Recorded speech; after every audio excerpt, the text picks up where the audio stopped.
Gloria a Dios. Dios les bendiga, hermanos, a todos. Bienvenidos a la casa del Señor. Vamos a prepararnos para la palabra del Señor y quiero recordarle que la semana pasada iniciamos una nueva serie que le titulamos Rumores de Guerra. Siempre que acontecen algún tipo de eventos que conmueven nuestra alma, a veces nos hacemos ciertas preguntas. Por ejemplo, cuando aparecen huracanes, cuando aparecen terremotos, Señor, ¿y qué es lo que está pasando? ¿Y qué es esto? ¿Es necesario que esto pase? Ahora que estamos viviendo ciertas, ya no rumores, es una guerra complicada, aunque lejos de nosotros, pero que son señales de lo que el Señor dejó escrito. A veces vienen muchas preguntas a nuestra vida. ¿Por qué hay guerras en el mundo? Fue lo que estuvimos hablando la semana pasada. Y si usted no estuvo, vea ese video para despejar esas dudas. Pero hay otro tipo de dudas, como por ejemplo los creyentes, los cristianos, ¿cómo ven las guerras? ¿Cómo ven esa situación? ¿Puede un cristiano participar en una guerra? Es otra pregunta. ¿Puede un creyente estar envuelto en una situación como esa? ¿Y qué posición tiene la iglesia ante la guerra? Son unas de las preguntas que a veces vienen a nuestra mente. El día de hoy nuestro tema no es muy, diría yo, no es muy devocional, es más una enseñanza para que como iglesia también, viviendo lo que estamos viviendo, aunque lejos, de repente podría ser cerca. Aleluya. De repente. Aunque obviamente no deseamos absolutamente nada de eso. Pero, ¿qué es la posición que la iglesia debe de tomar ante esas circunstancias? Algunas de esas preguntas y respuestas las vamos a ver en la Biblia hoy, a manera de estudio, deseando que tal vez no todas las respuestas las podamos ver hoy por tiempo, pero que tengamos una posición bíblica. ¿Qué es lo que dice la Biblia a través de la palabra que dice a su iglesia? Y fíjese que yo encontré, antes de ver lo de la escritura, yo encontré que, por ejemplo, la sociedad ha enfocado el pensamiento de la guerra en tres ángulos, en tres enfoques. Una, por ejemplo, que es conocida en la sociedad como el pacifismo, que tiene la idea de que las guerras, todas las guerras, son injustas e inmorales y por lo tanto nadie debería de participar en ninguna guerra, sino siempre buscar la paz. Y se oye bastante bien. Otra corriente es la que ve la guerra como un brazo político nada más. Si no se puede hacer algo políticamente o diplomáticamente, entonces hay que ir a la guerra. Y así se ve tan natural. Vamos a la guerra porque ya no hay una opción política, y esa es la opinión de algunas personas. Otra línea de pensamiento social y moral ve las guerras como que hay guerras justas, guerras que se pueden pelear porque son justas, porque se está defendiendo un territorio, porque se está defendiendo la vida, porque es parte del plan de Dios. Hoy cantábamos, nada menos hoy cantábamos, Dios es guerrero victorioso. ¿Usted oyó eso? Guerrero victorioso. Y la Biblia habla de Dios como guerrero. Pero es porque a Dios le gusta la guerra o porque tiene que entrar a la guerra para defender a los suyos.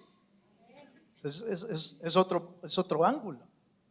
Entonces, ¿qué dice la Biblia acerca de estas preguntas? Yo quiero dejarle en su corazón cuatro verdades bíblicas que de alguna manera nos pueden hacer tomar una posición como iglesia y como creyente. No estoy hablando de tomar parte o de ir con un bando o ir con otro bando, no estoy hablando de eso. Estoy hablando de una posición como iglesia del Señor ante lo que hoy oímos y lo que quizás seguiremos oyendo en otro tiempo. Santiago capítulo 4, versículo 1 y 2.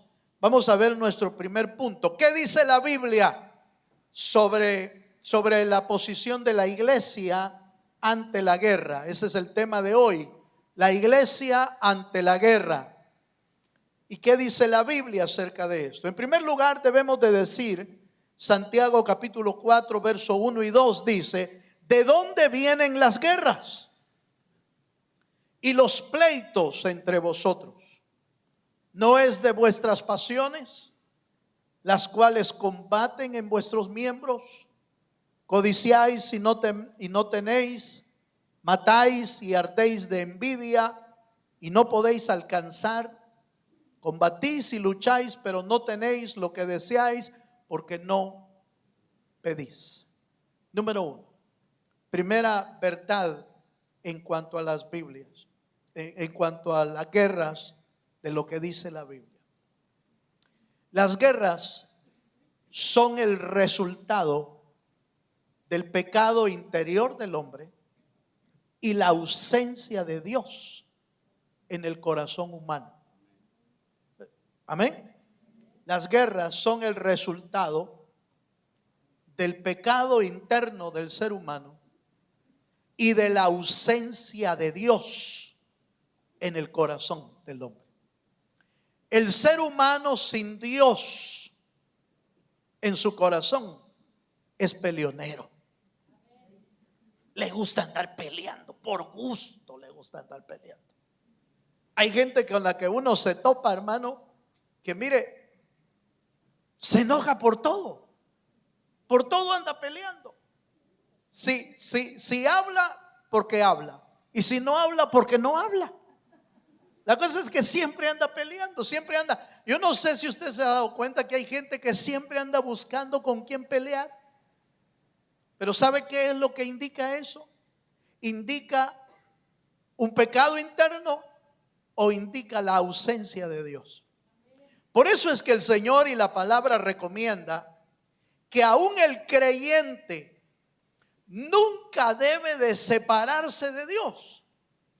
Porque aunque tiene a Dios en el corazón, uno se puede separar de Él, haciendo lo que Él quiere, alejándose del Señor. Y mira, hermano, solo se aleja uno un poquito de Dios y empieza a hacer cosas como cualquiera, como cualquier ser humano sin Dios y sin esperanza. Empieza a hacer cosas horribles. Hermano, basta con que Dios no esté en el corazón y uno es propenso a pelear. Fíjense que Adán y Eva pecaron y obviamente ese pecado alcanzó a sus hijos. Y desde Génesis, allá Génesis capítulo 3, capítulo 4, por ahí, vemos la separación de Adán y Eva de Dios. Y empezaron a pelear los hermanos Caín y Abel. Y el pleito fue tan grande que no fue una mera discusión, sino que la batalla escaló tanto que Caín no estimó qué amor de hermano, que mi hermano menor, mi hermano mayor, qué me importa a mí. Yo lo que quiero es matar a este Abel que me cae mal. Me cae mal porque Dios le hace caso más. Fíjese.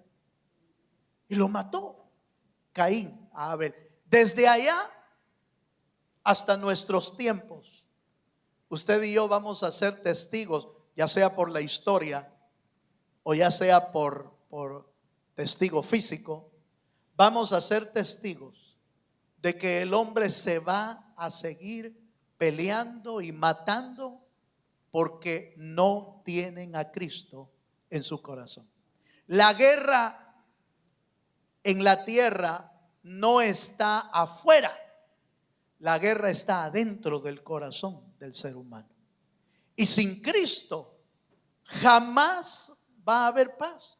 Por eso es que aunque los seres humanos buscan la paz, porque si usted ve, usted oye, no solamente oye guerras y rumores de guerra, sino que también oye que se sientan para dialogar.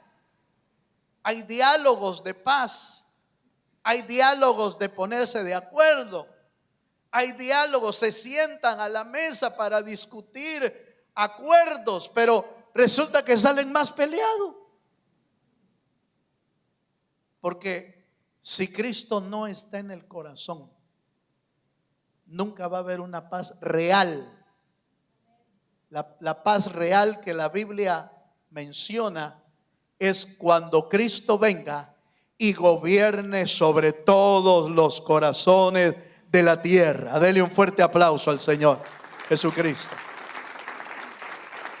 Ahora, entonces en este primer punto hay que hacer notar que la iglesia debe de saber la condición real de este mundo. Y la condición real es que el hombre, el ser humano, ha echado fuera de su corazón a Dios. Y por lo tanto, las guerras no van a parar. Las guerras no se van a detener hasta que el que venga a reinar, reine sobre la tierra.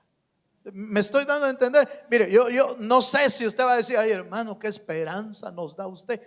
Le estoy diciendo lo que la Biblia dice, no lo que nosotros quisiéramos oír. Nosotros quisiéramos oír que todo esto se acabe ya y que nosotros vivamos en paz, vivamos en tranquilidad, pero la Biblia no lo dice.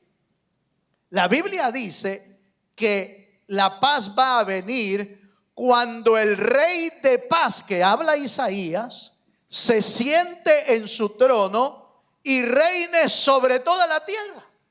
Entonces vendrá la verdadera paz.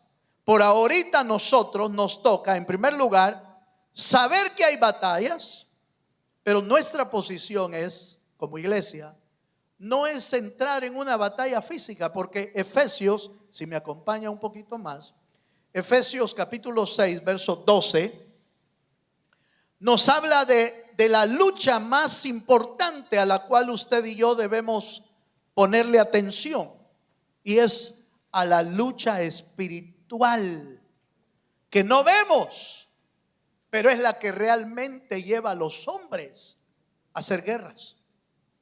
Es la lucha espiritual. Dice Efesios capítulo 6, verso 12, dice: porque no tenemos lucha, así dice hermano su Biblia, porque no tenemos lucha contra sangre y carne, sino contra principados, contra potestades, contra gobernadores de las tinieblas de este siglo, contra huestes espirituales de maldad en las regiones celestes.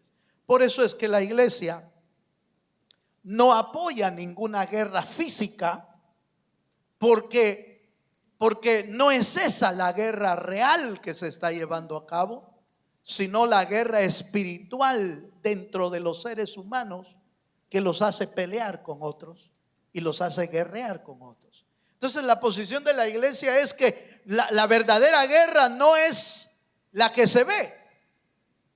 La verdadera guerra es la que no se ve en los corazones. Porque ya sea que sea por odio, ya sea que sea por avaricia o por codicia, ¿de dónde vienen las guerras? De lo que hay en el corazón del hombre. Allí es donde está el problema. El problema está en el deseo de querer más, en el deseo de conquistar, en el deseo en el tener odio, en el tener resentimiento. Allí es donde está el problema. Y lo que vemos afuera, que por supuesto que es trágico, pero el problema está dentro del ser humano. Y esa batalla interior solo se gana a través de la batalla espiritual. Por eso la iglesia debe de entender que nuestra guerra no es física, nuestra guerra es espiritual. ¿Cuántos me están entendiendo? Nuestra lucha no es contra sangre ni carne. Nuestra lucha es contra principados. Fíjese que nosotros no lo vemos, pero si el Señor nos abriera los ojos por alguna razón, no siempre da la oportunidad de ver eso, aunque a veces el Señor lo puede permitir.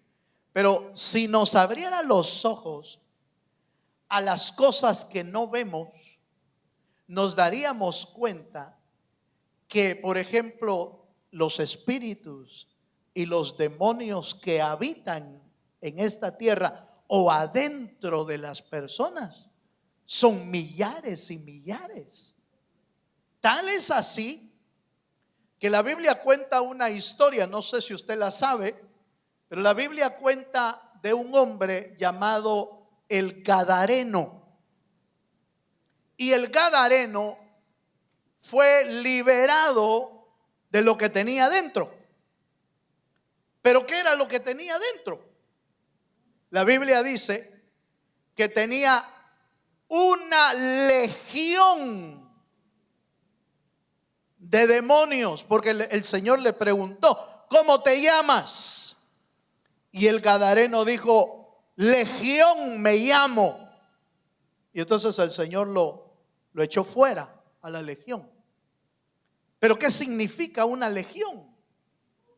Una legión significa un grupo de soldados que está compuesta por 6,000 soldados. Eso es una legión. No es un batallón, no es un grupito, es una legión, es todo un ejército, 6,000.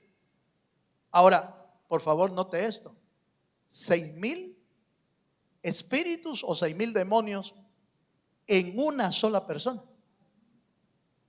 ¿Sí me estoy dando a entender? Entonces, usted se imaginará cuántos hay en el mundo moviéndose. Nuestra verdadera lucha es contra esos, no contra el hermano que nos cae medio mal. Aleluya. No, contra él no. No es contra ellos nuestra lucha. Nuestra lucha es contra los seres espirituales, contra los seres que nos hacen sentir odio, contra los seres que nos hacen sentir resentimiento, contra los seres que nos hacen sentir molestia, envidia, codicia. Contra esos es nuestra batalla y nuestra lucha. ¿Cuántos dicen amén? Entonces, primer punto que quiero dejarles claro en su corazón: ¿qué dice la Biblia sobre las guerras? Las guerras van a existir hasta que Cristo venga, y nuestra batalla no es física, es espiritual. ¿Está de acuerdo, hermano? Número 2, segundo punto que quiero hacerle notar en cuanto a la iglesia y las guerras. Acompáñeme a Salmo capítulo 140, verso 1 y 2. Como iglesia, nuestra función debe de ser orar para evitar esas confrontaciones físicas, pero no desmayar a las confrontaciones espirituales. Por eso cada creyente debe de aprender a pelear batallas espirituales. Fíjense, mire lo que dice el Salmo 140. Vamos al versículo 1 y versículo 2. ¿Lo tiene? Dice así la escritura: líbrame, oh Jehová, del hombre malo, guárdame de hombres violentos, los cuales maquinan males en el corazón y cada día urden contiendas. La versión NBI me parece que dice que cada día generan guerras. Es que hay gente, hermano, que le gusta andar peleando. Pero la iglesia del Señor es una iglesia que debe de estar orando para que el Señor, oiga esto, para que el Señor nos libre de las guerras físicas, pero nos llama a guerras espirituales. Si se da cuenta, son dos planos diferentes. La guerra física es contra carne y sangre. Esa no es la que Dios quiere que tengamos. Pero ¿cuántos sabemos que el Señor Cristo tenía batallas espirituales contra seres espirituales? Fue llevado al monte de la oración, del ayuno y de la oración, al desierto, y el Señor tuvo un enfrentamiento contra Satanás con la palabra. Pero no andaba peleando con la gente. Así es como debe de aprender a vivir la iglesia, sabiendo que tenemos una batalla, pero que es espiritual, pero sin pelear con la gente. Aleluya. Míreme para acá, por si a usted le gusta pelear con la gente, deje de pelear con la gente. Bye. Entonces note, líbranos del hombre injusto, líbranos del hombre violento, líbranos, Señor, de los que le gustan hacer la guerra. Señor, líbranos. Esa debe de ser nuestra oración.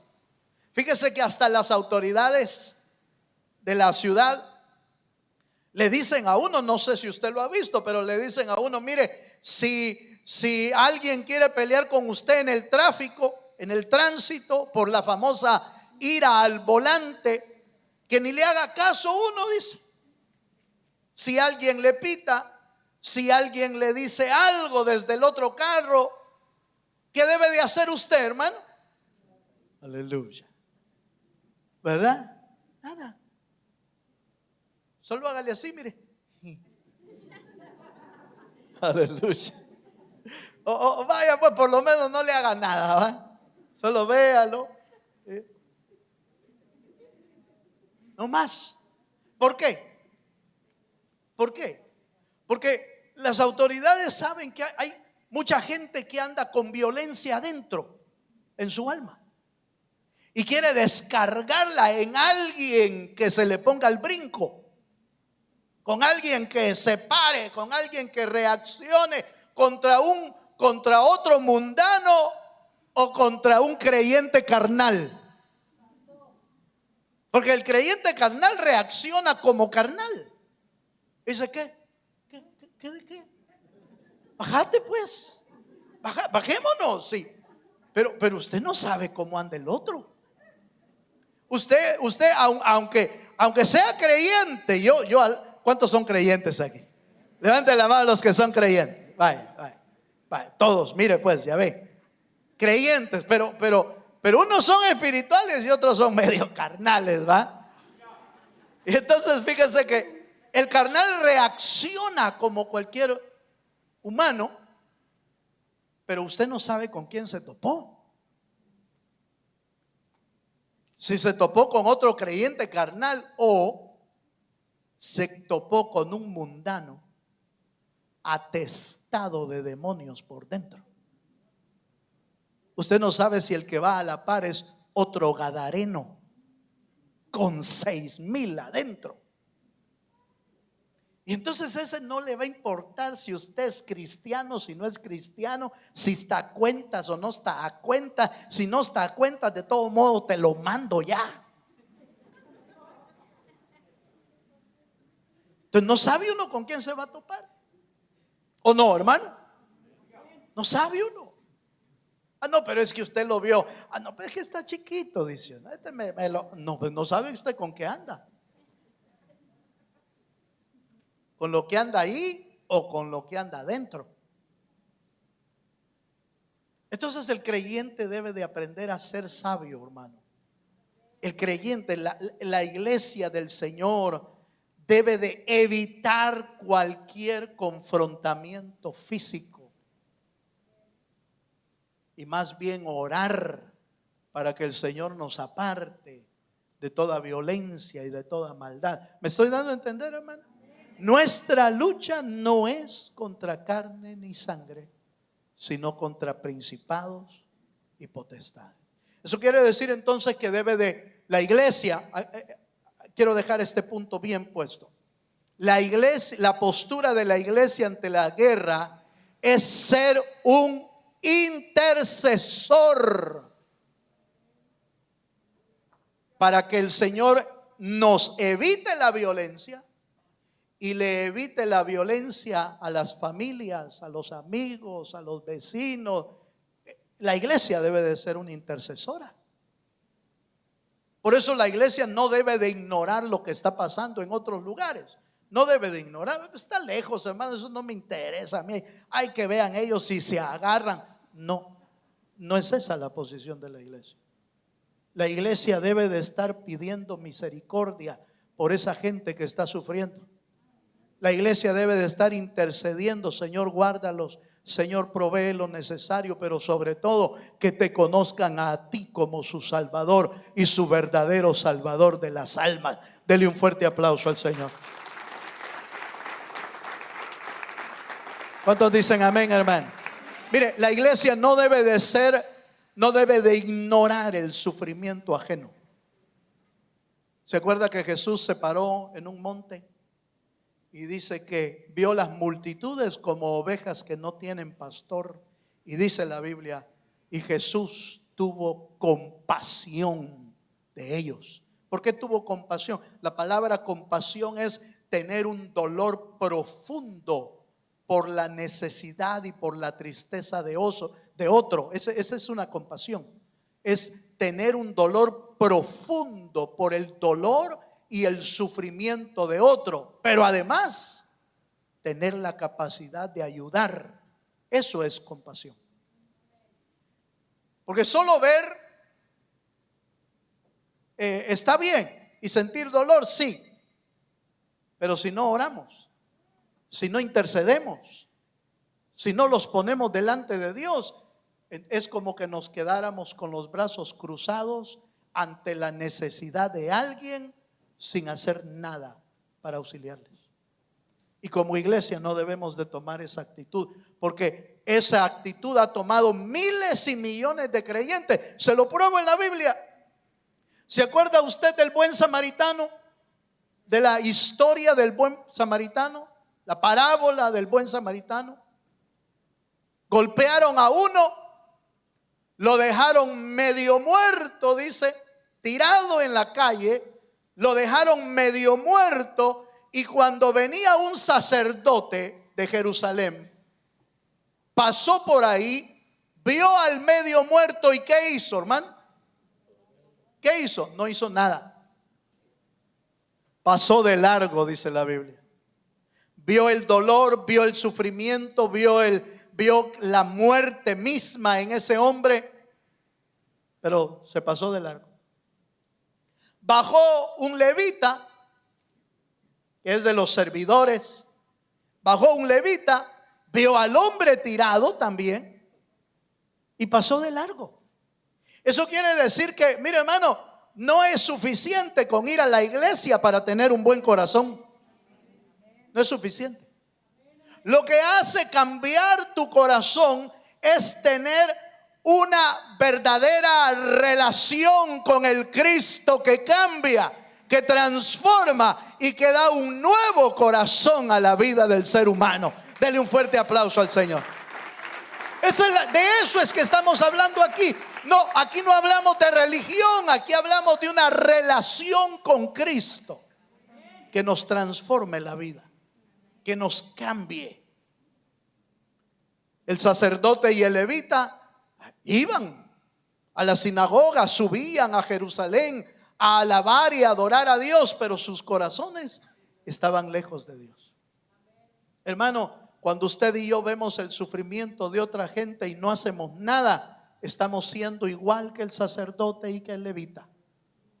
Hermano, pero está tan lejos, ¿y yo qué puedo hacer? Orar. interceder, ponerlos delante del Señor. ¿Cuántos me están entendiendo, hermano? Esa es la posición de la iglesia. Eso es lo que tiene que estar haciendo. Número 3. Tercer punto en el que la iglesia se ve envuelta en la guerra y qué posición debe de tener. Mateo capítulo 5 verso 9 nos introduce a las bienaventuranzas. Y en este pasaje dice de la siguiente manera, Mateo 5:9, bienaventurados, ¿qué? Los pacificadores, porque ellos serán llamados, ¿qué dice, hermano? Mire cómo es un hijo de Dios. Un hijo de Dios es un hombre y una mujer que promueve la paz y la reconciliación. La iglesia del Señor en este tiempo debe de ser promotora de paz.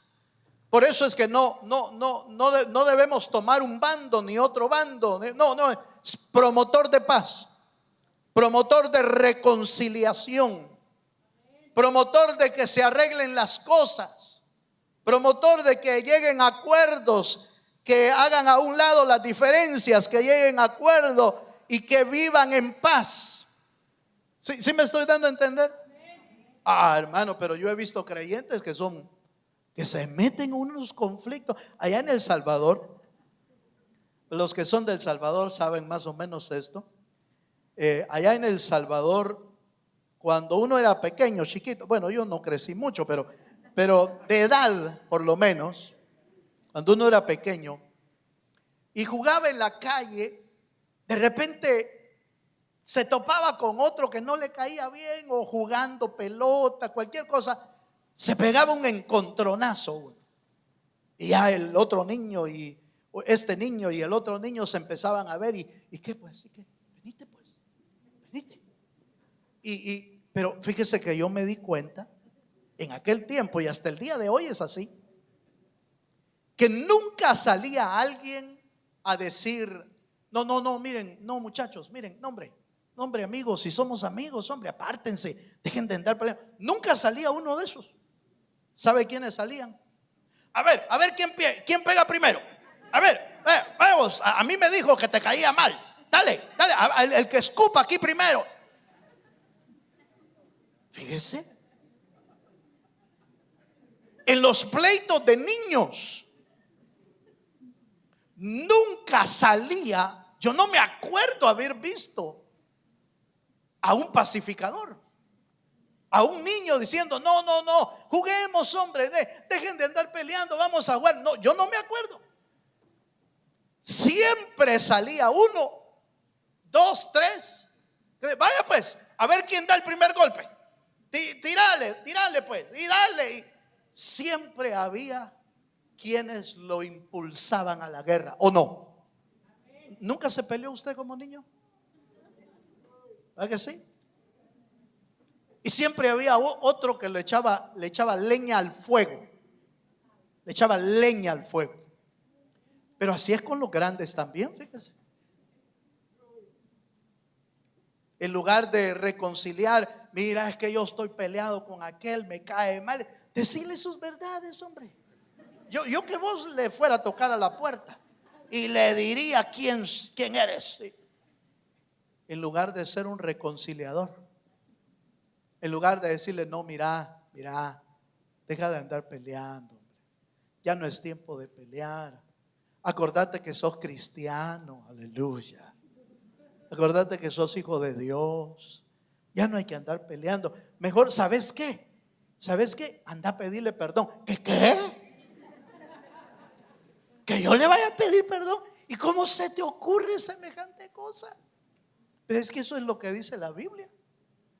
Si alguno tiene algo contra ti, deja tu ofrenda, ve a ponerte a cuentas y después ven y adora al Señor. Así dice la Biblia, hermano.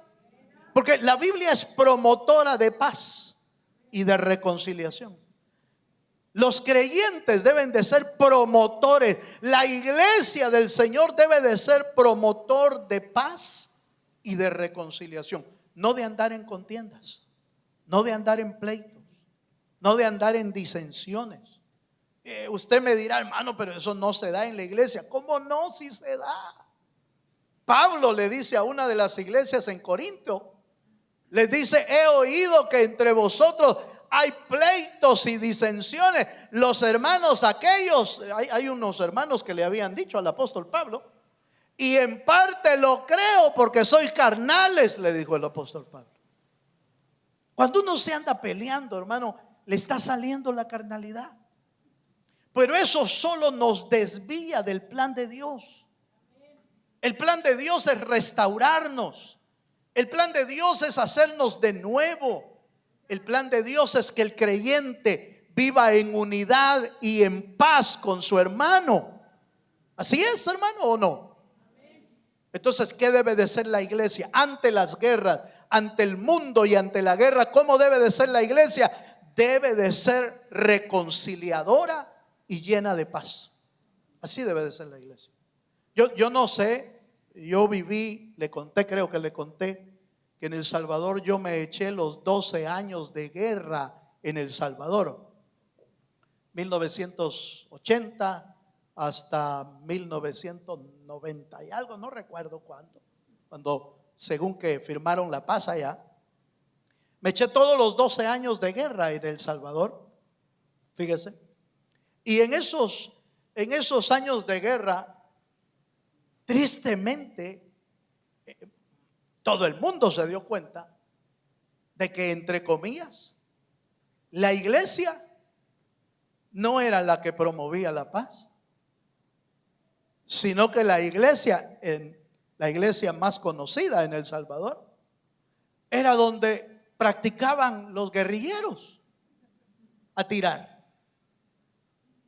a donde practicaban parte del ejército que peleaba contra el gobierno. Ahí entrenaban, porque le habían dado la vuelta a la verdadera función de la iglesia de Dios. Entonces, ¿cuál es la función de la iglesia en el Señor? Es ser promotora de paz y de reconciliación. Miren lo que dice Romanos 12:18. Voy a ir avanzando, porque le dije que este no es un tema muy devocional. Es un tema más o menos como para entender cuál es nuestra posición como iglesia. Como iglesia debe de ser conocedora de lo que está pasando. Como iglesia debe de ser intercesora. Y como iglesia debe de ser promotora de la paz y de la reconciliación. Así debe de ser la iglesia. Y dice Romanos 12:18. Oiga lo que dice: si es posible, en cuanto dependa de vosotros, ¿qué dice, hermano? Estad en paz con los que te caen bien. Aleluya. ¿Verdad que no dice así? Dice: estad en paz con todos los hombres, con todos los seres humanos, en cuanto dependa de vosotros. Eso quiere decir que cada creyente debe de proponer en su corazón tener paz con toda la gente. Yo he visto gente pidiendo perdón, pero a veces pide perdón uno así: mira vos, perdóname, vos tenés la culpa, pero perdóname. No, ¿usted cree que eso va a funcionar, hermano? No, eso no funciona. Mira vos, yo de veras, me dijo el pastor que viniera y que te pidiera perdón, pero vos estarás de acuerdo que aquí el culpable sos vos. Pero está bien, como yo soy un creyente obediente, vengo a pedirte. No, eso no funciona. No funciona. Porque para poder tener una buena reconciliación con alguien, uno debe de reconocer sus faltas y la otra parte debe de reconocer sus faltas. Así es lo mejor. Esa es la que funciona. Esa es la reconciliación que funciona, donde ambas partes dicen: sí, no, mira, yo yo tengo la culpa de veras, yo no te tenía que tirar el sartén. Aleluya. ¿Verdad? Perdóname, no te tenía que tirar el sartén. Y lo peor es que expulsuda va y le dio en la cabeza. Pero el otro dice, no, mira, perdona, la verdad es que yo no debía de haber dicho esas palabras, no fueron correctas. Ambas partes. Y cuando hay cuando hay una buena reconciliación, no sé si usted se ha dado cuenta, pero cuando hay una buena reconciliación es dulce la reconciliación. Y cuando es en el matrimonio, más dulce todavía. Bien reconciliados terminan los dos. Aleluya. Pero cuando no hay reconciliación, se acuesta uno de un lado y el otro del otro lado. Allá está en la orilla, así, mostrando la espalda, y el otro al otro lado. Aquí. Saber que se cree esta ahí. Están en guerra. Están en guerra. Pero ¿sabe qué es lo más tremendo? Que en medio está el diablo así, acostado en medio, con los brazos así. Están en guerra. Qué sabiduría de la Biblia cuando dice la Escritura: no se ponga el sol sobre vuestro enojo. Como que sí nos permite Dios, fíjese que en su gran misericordia y conociendo la debilidad del ser humano, el carácter del ser humano, el Señor le permite todavía enojarse. Pero le dice: no se ponga el sol sobre vuestro enojo. Como diciendo que no llegue la noche sin que se arreglen. Yo conozco gente en El Salvador, allá, que pasan semanas y no se hablan. Semanas y se hablan solo lo necesario.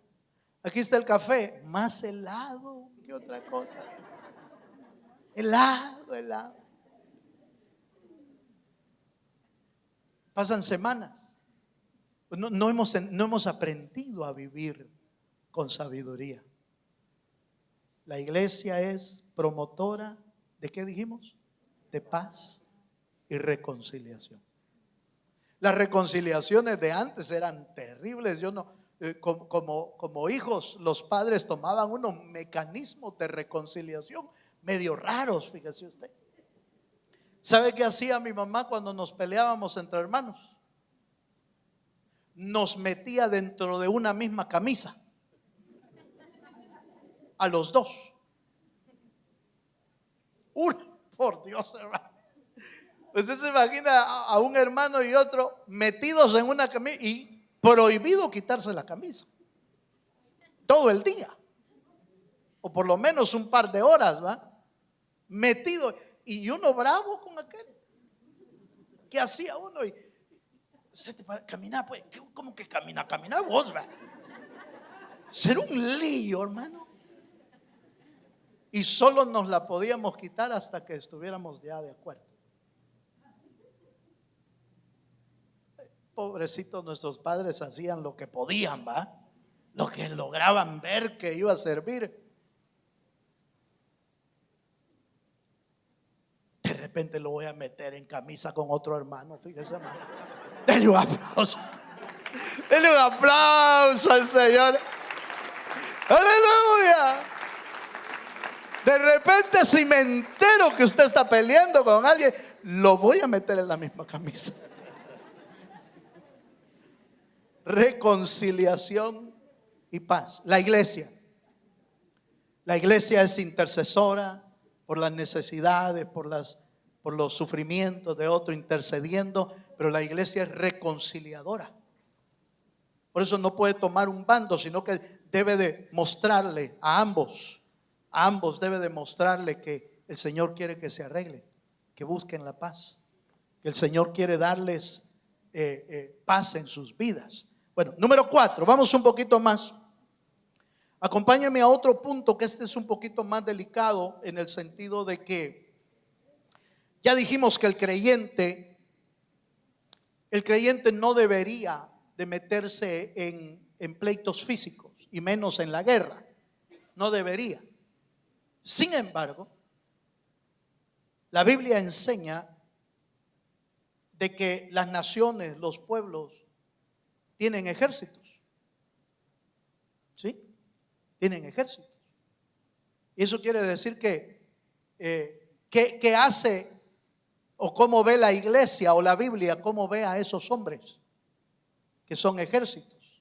¿Cómo los ve? No, si sos creyente no te podés meter en eso. Bueno, esa es una decisión personal. Y la iglesia más bien debe de orar por ellos. Porque fíjese que la Biblia dice que ellos son servidores. Y oiga lo que le voy a decir. Dice que son servidores de Dios. Se lo muestro en la Biblia. Romanos 13, 3 al 4. No estoy hablando de gente que le gusta pelear.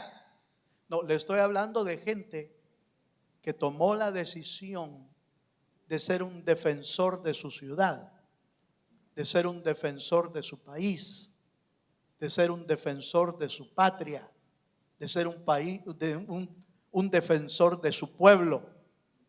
Esa gente es diferente.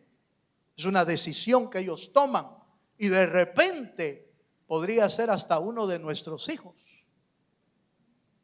que diga: mire mamá, a mí como que me interesa, a mí me gustaría ser policía. De repente han aparecido. ¿Qué hacemos con ellos? ¿Los sacamos de la iglesia? No. Está tomando una decisión personal. ¿Cómo ve el Señor a esa gente? Veamos qué dice la Escritura. Veamos primero Romanos capítulo 13, verso 3 al 4. Dice así. ¿Lo tiene, hermano? Dice: porque los magistrados, es decir, los que aplican las leyes en un lugar, porque los magistrados no están para infundir temor al que hace el bien, sino al malo. ¿Quieres pues no temer a la autoridad? Haz lo bueno y tendrás alabanza de ella. Oiga, porque, ¿qué dice? Es servidor de Dios para tu bien. Pero si haces lo malo, teme, porque no en vano lleva la espada, pues es, ¿qué? Servidor de Dios, vengador para castigar al que hace.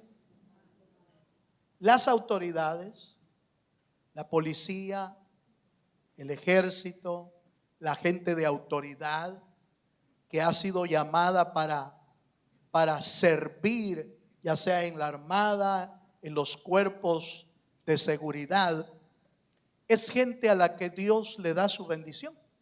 Por eso no es pecado orar por los departamentos de policía, por los departamentos de seguridad, porque están arriesgando su vida. ¿Para qué? Para salvaguardar, bueno, esa es su función real y legal, para salvaguardar la vida de las familias que estamos en un lugar. ¿Sí me estoy dando a entender? Y dice de ellos, dice, porque son servidores ¿de quién? De Dios. Entonces, por eso es que Pablo en Timoteo dice que oremos por los que están en eminencia, que oremos por los reyes, que oremos por los que están en puestos, para que el Señor les dé sabiduría. Pero a estos que tienen espada, que defienden al bueno y castigan al malo, son servidores de Dios por los que debemos orar y por los que debemos pedir. Mire, algunos algunos de familiares que yo conozco, de parte del ejército, por ejemplo, los están enviando a lugares peligrosísimos. ¿Y qué hacemos por ellos? Orar. Pero es creyente, ¿y para qué se metió en eso? Fue una decisión personal. No se metió en una, ¿qué le podría decir? Para hacer comparativo tan claro. No se metió en un cartel. Se metió en una organización autorizada por la ley y avalada por el Dios de los cielos. ¿Sí me estoy dando a entender? No está buscando hacer violencia, está buscando salvaguardar lo que se debe salvaguardar: las vidas de las familias, las vidas de sus compatriotas, las vidas de sus compañeros, las vidas de sus familias. O déjenme mostrarle esta parte. Si alguien apareciera en su casa, hermano, y pone en riesgo su familia, ¿qué haría usted? ¿Se vale defenderse? Se queda así como, ¿será una trampa lo que está haciendo el pastor? No, mire, usted puede tener dos opciones. Una, orar al Señor para que el Señor lo defienda. Y el Señor puede hacer algo hasta sobrenatural para defenderlo. Yo sé de casos de gente que a los ladrones los ha dejado ciegos en la casa de hermanos. Y salen los ladrones y ¿dónde está la puerta? Me quiero ir. Sobrenatural. Pero si usted ve en riesgo su casa y su familia, ¿no reaccionaría? Lo más seguro es que sí. Hace un tiempo, mire, fue algo tremendo porque apareció un hombre en una iglesia. Señor, reprenda a los que se meten en la iglesia, hermano. Y el pastor se le dejó ir encima al ladrón. Pues yo no quiero tirármele encima. Pero esa fue la única opción que tuvo él. Lo tenía tan cerca que el pastor tomó una decisión así tan... Pero ¿sabe qué oí yo a alguien decir? Es que ese pastor era carnal. Fíjese usted. No es que nunca queda bien uno usted. Si no se tira, qué pastor más cobarde. Y si se tira, qué carnal. No queda bien uno nunca, hermano. Pero por supuesto, el calor del momento, la necesidad, lo pueden hacer a uno cualquier cosa para defender a sus hijos, para defender a su familia. Este es este tipo de personas por las cuales debemos orar y debemos interceder por esa gente. No estoy diciendo que lo tiene que hacer.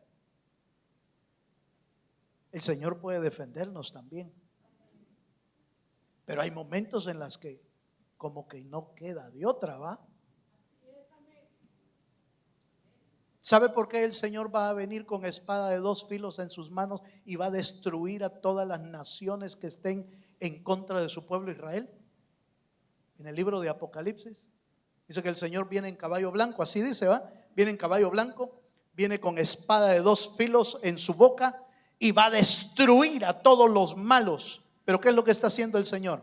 Defendiendo a los suyos, defendiendo a su pueblo, porque está en Apocalipsis, está a punto Israel de ser destruido.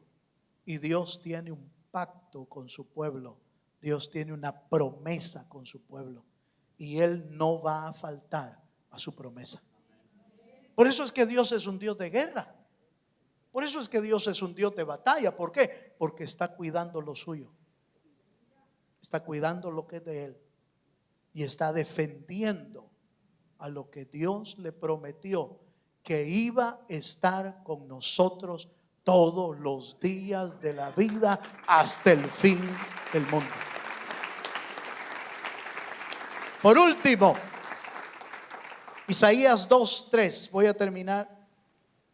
Isaías capítulo 2 verso 3 dice: y vendrán muchos pueblos y dirán, venid y subamos al monte de Jehová, a la casa del Dios de Jacob, y que nos enseñará sus caminos, y caminaremos por sus sendas, porque de Sión saldrá la ley, y de Jerusalén la palabra de Jehová. Fíjese, hermano, que Isaías habla del reino milenial de Cristo sobre la tierra. El tiempo en que se van a terminar las guerras es cuando Cristo esté gobernando en Jerusalén y en todo el mundo desde ahí, porque de ahí, de Jerusalén, saldrá la ley y la palabra del Señor saldrá para todo el mundo. ¿Sabe qué es eso? Es una palabra de esperanza. La iglesia debe de ser una iglesia que promueve la esperanza, aún en medio de la oscuridad y de la crisis que estamos viviendo. La iglesia debe de promover esperanza. Mire, usted se va a topar con gente que le dice, mire, ya no aguanto tanta cosa que está pasando aquí. Si no es una, es otra cosa. Si no es pandemia, es guerra. Si no es guerra, es huracán. Si no es huracán, son subidas de precios. Si no son subidas de precios, son terremotos. Si no es esto, eso. Mire, es una tras otra, una tras otra. Pareciera, hermano, que no hay espacio para nada. Pero ¿qué debe de hacer la iglesia? La iglesia debe de ser una promotora de esperanza, una proclamadora de que viene el tiempo en que Dios va a hacer quitar todas las guerras del mundo. Viene el tiempo en que los huracanes van a desaparecer. Viene el tiempo en que toda enfermedad y toda lágrima va a ser consumida, va a ser quitada de nuestra vida. Viene el tiempo en que vamos a poder vivir en paz y en seguridad en un mundo, diríamos en un mundo, aunque puedo estar hablando de el reino eterno, en tierra nueva, en cielo nuevo, en un lugar donde more la paz, la justicia y la bendición. Porque ¿qué es lo que oye la gente? Solo oye guerra, solo oye rumores, solo oye enfermedades. Mire, hermano, a la gente se le está terminando la esperanza. ¿Y quién es la portadora de las buenas nuevas? La iglesia.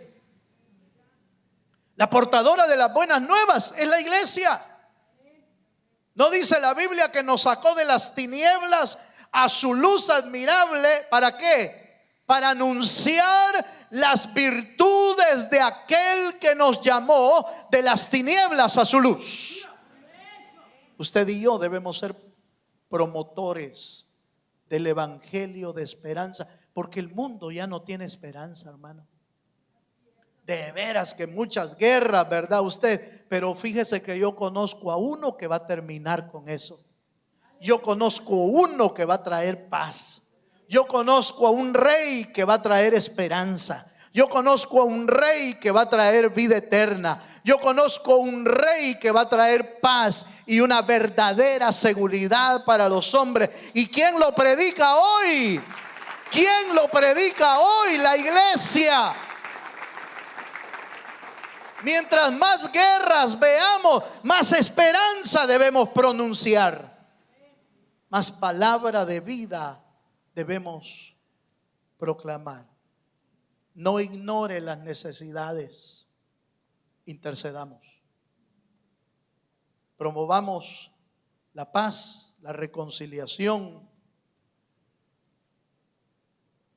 Declaremos bendición sobre los hombres y mujeres que defienden los países con causas justas. Oremos por ellos y nosotros sigamos proclamando palabras de esperanza, aunque pareciera que ya no hay en este mundo. Y es que en realidad ya no las hay. Solo la tiene Cristo, que es el dador de toda esperanza para nuestra vida. Póngase de pie, por favor. Vamos a cerrar, vamos a orar. Y quiero orar esta mañana. Me gustaría orar para que usted y yo tomemos una posición como la verdadera iglesia de Jesucristo en la tierra.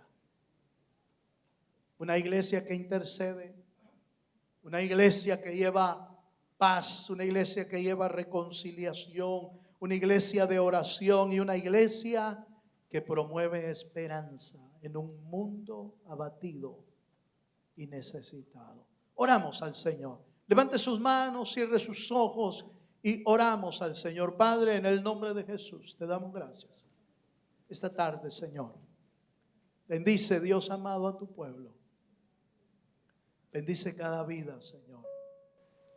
Danos la capacidad de ser no una iglesia que cruza sus manos ante la necesidad, ante el dolor y ante el sufrimiento. Permítenos ser una iglesia que extienda tu palabra, que extienda tu esperanza, que pueda interceder y orar por los necesitados,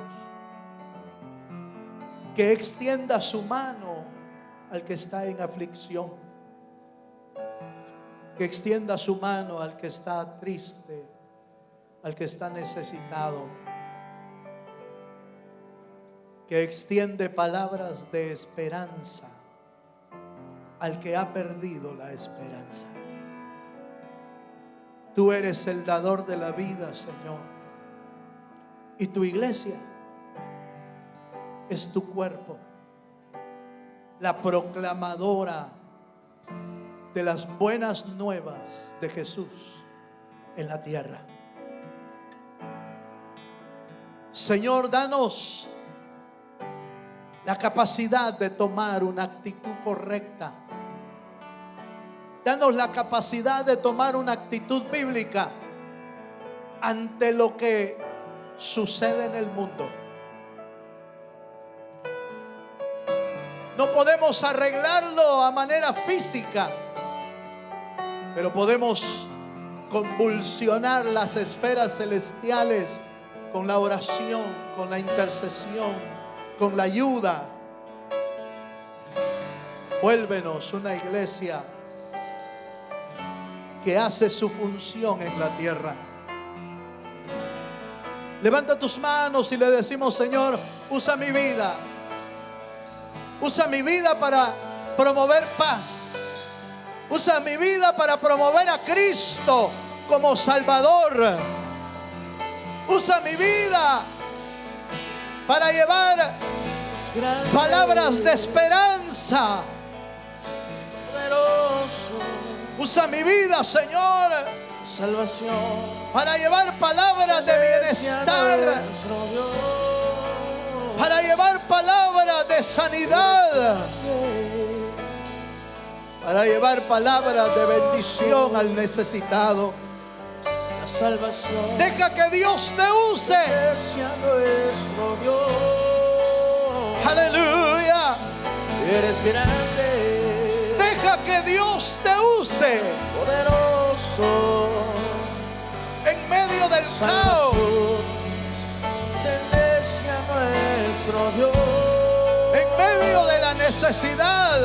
tú eres grande, Aleluya. poderoso. La salvación pertenece a nuestro Dios. Aleluya. Es grande, Sí, poderoso. La salvación pertenece a nuestro Dios. tú eres grande, Poderoso.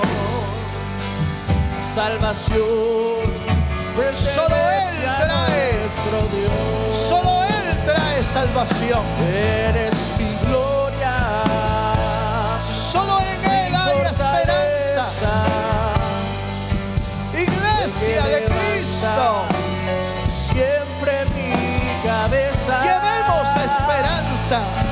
Eres mi gloria, Llevemos palabras de mi salvación. fortaleza.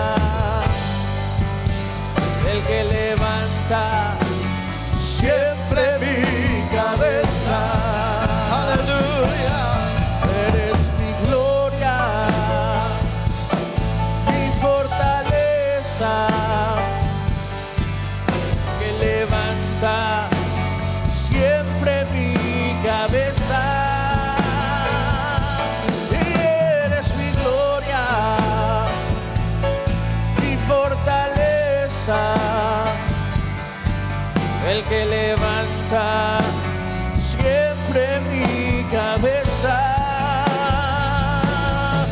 Eres grande, poderoso, la salvación Una última vez. pertenece a nuestro Dios. Aleluya. Tú eres grande,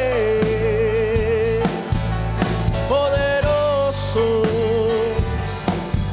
la salvación pertenece a nuestro Dios.